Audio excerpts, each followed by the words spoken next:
Now the Africans had a religion which was much better.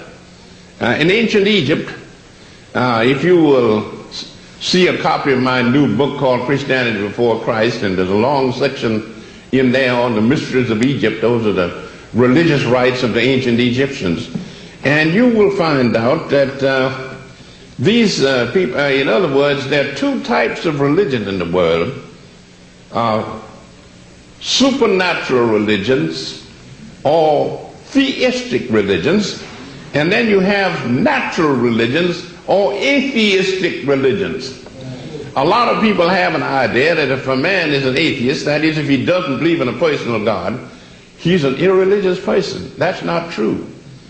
The Africans had an atheistic type of religion, and they were deeply religious people because they believed in that man not only has a body, but he also has a mind, soul, or spirit.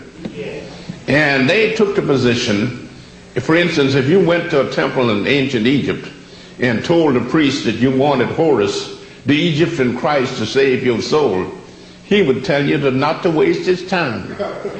That Horus, Osiris, Isis, or nobody else is going to save your soul except you. That is going to be the hottest subject in the future. Why do you believe in God? And I guess that you in this case also indicate myself. And do I believe in God? No. That should make it easy. And no most of you are shocked. Well, God, she's dead now. She's been dead quite a while. When I needed some food, I went to my mother. When I cried, I went to my mother. When I dirtied myself, I went to my mother. And nobody says anything about my mother.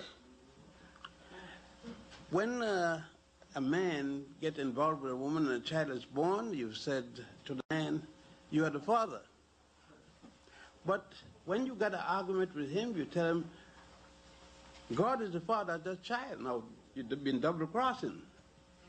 He is the father and God is the father. How? You either went in a bed in the house or in the bush or someplace else.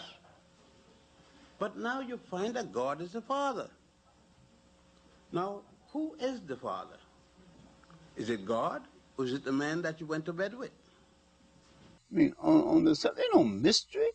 And yet you find people teach the whole history of Africa and leave it out because they're too lazy to do the research. Mm-hmm. You find Muslims leave it out because they don't want to deal with the fact that in 1591, that area was invaded from Morocco using European mercenaries and renegade Africans. And that whole area was destroyed, and this facilitated the spread of the slave trade inland. When you tell the truth about Africa, you're going to take the cover of a whole lot of people and a whole lot of fakery palmed off on us as religion.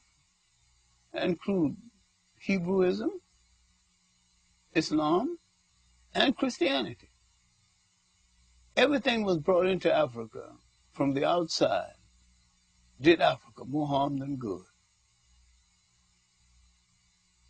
All organized religions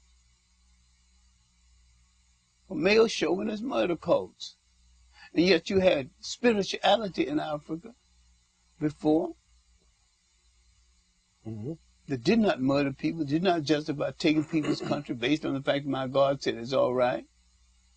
And all the organized religions of the world have used it to justify their murder of other people.